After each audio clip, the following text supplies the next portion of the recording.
Okay, so it seems that the developer Q&A, or with what was spoken about on the Korean live stream, oh, there's our last 2K, beautiful.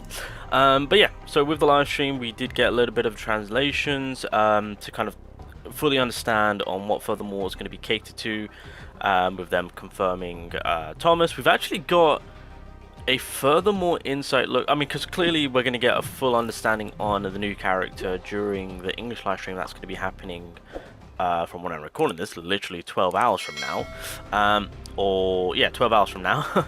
And we also got a little bit of info about PvP, so I want to dive into that, check that out, smooth things out, make sure that we got a full grasp on what is being done for this game and for the future. Alright, so here's the developer note. I'm sure we've all, I mean, yeah, technically speaking, everyone should have put the code in already, since there's a lot of good reward to get out from this. They're going to be buffing up the QTE skills, so that's going to be nice, and then implementing a rune application feature to enable more strategic skill usage. That would be dope. We know about the tier 5s. Oh yeah, they're also, I believe the recommended combat power will be around 500. Yeah, so they are lowering the on-call mission and instant dungeon raids slightly lower. However, to ensure the fun of challenge, the proof of strong difficulty will remain the same. There you go. So that's fair in my eyes. Ultimate animation for Sun Jin-woo will not be skipped, but in December we're going to be getting a brand new Sun Jin-woo ultimate skill with a shorter animation to be played. So that is going to be something exciting. Gates, blah blah blah blah blah. Oh, when it comes to the higher tier ruins, aka the images where it had the red background, there's no, they're not going to be adding that in. But if they do add in a higher stage of ruins, they are going to make it so that it's obtainable through gameplay. They don't want to make it so that it's all RNG based to how it is right now, because it is pretty bad right now if you really think about it, right? It's super annoying, right?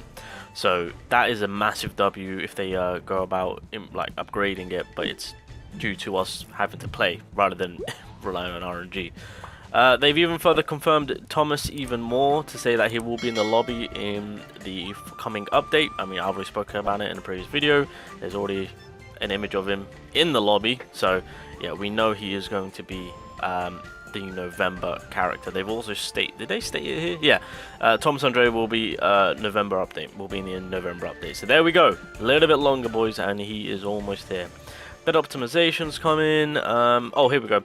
As mentioned in previous live stream, there are currently no short-term plans for PvP development. However, we acknowledge that many hunters enjoy and desire competitive content, so discussions with the business unit regarding the addition of such content may be necessary. This is already something that they've already kind of touched up on. We knew that it wasn't going to be a short-term type of thing. This is definitely long-term plan, right? This is something that, you know, that they have to get right. PvP can really make or break the game, of course, and so if this is something that they are going to look into, which they've already stated that they are, coming next year, they have to pretty much hit it on the spot. Otherwise, it genuinely could be a GG. So there's that. Alright, what's this? When will guild ranking be added? Wait, development is currently working on the contributions related to guild ranking calculation. We aim to avoid immediately introducing a competitive structure as soon as a guild content is released. Instead, we plan to add a competitive content once the guilds are activated and reach a certain stage.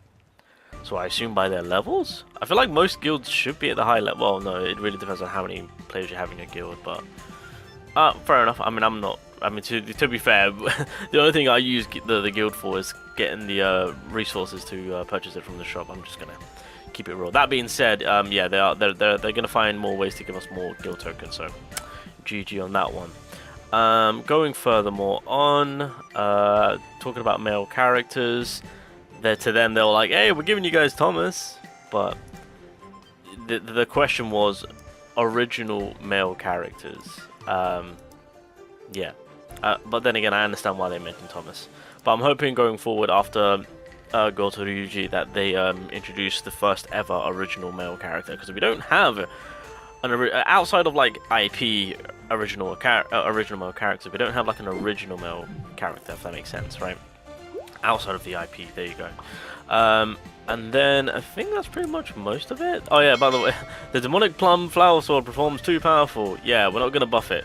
I mean, sorry, we're not going to nerf it. They've got no plan to nerf it. I don't know who asked that question. This was a real-time Q&A, by the way.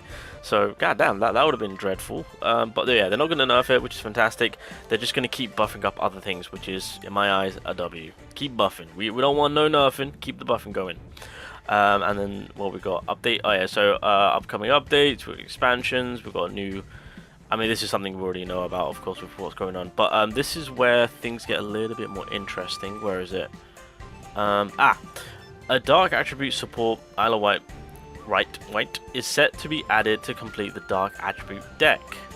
Isla White has a unique feature where the ultimate skills effect changes depending on the Q and E skills used. This flexibility suggests that she can be utilized in various situations. We put a lot of effort into her animations, so please look forward to it. So this is where things get really, really interesting, because, you know, I spoke about it before. She had 2 ultimates playing out. Now, I thought it was going to be a full-on RNG. Right, because that's what it came across in terms of what the info that we got early, especially with the gameplay. Actually, I'll get the gameplay up right now so you guys can see. So yeah, I really thought that this was, I mean, purely because of the whole card things. That's the vibe that that we got from in terms of it having that RNG play. But I guess to have some form of control is also pretty nice to have. So depending on the route that we take through her 2 skills, being that I assume if we activate E, it might activate this ultimate, and if we activate the Q skill, the Q, then it'll activate I guess the healing or the light version of it. You know, light and dark. I guess that's one way to look at it. You know, Q could be dark, E could be light, vice versa, of course. So that really put things into motion on, I mean, what more we could expect. I mean, to be fair, it furthermore could validate with what I said when it came to on what Thomas could be doing, knowing that he's a light unit. Talked about him being a breaker, right? If we've got some form of uniqueness coming from this newest character, the character before the half anniversary, you know, it just kind of begs the question, you know, what uniqueness will Thomas bring? Because I feel like that's going to be the case. You know, keep it fresh. And then yeah, they furthermore confirmed it when it comes to the Pumpkin Festival. The skin, so there's going to be 8 artifacts, which we already know of. Hunter General weapon, and then obviously Min's costume. So when it comes to the succubus, because again, wait, where am I going with this? Yeah, so when it comes to the skin, Isla's skin, that is going to be pay to win because she's a new character. They're going to be putting that in the store. We already know this. Min's costume is going to be free, which then leads to say that Soyeon's going to be a pay to win costume. It's a very similar fashion to how they decided to go around with the Summer Festival. It's unfortunate. I feel like they should have just given out for free and just let Isla's one be pay to win, right, as normal. But they did it with Alicia. They know why they did it, right? We know how this game works, especially with the recent characters just dropping, right? You know, it's a no-brainer. So yeah, we just hope the next year things change. Get this Kuma mindset out of your heads, devs, right? Let's just get that out of here and make solo leveling the IP that it is supposed to be. Come on now. Alright. Alrighty guys, well that is pretty much everything that we need to know. The only thing that is left to check out, and that is going to be in the English live stream. The English live stream will give us our full info on what Isla's going to be doing. And that's the only thing that is left for us to know. And then outside of that, this update dropping is going to be massive, and with what they've got planned for half anniversary, it's going to be massive. There is going to be things to do, keep us occupied, and a lot of fun to be had. So, W on that mark.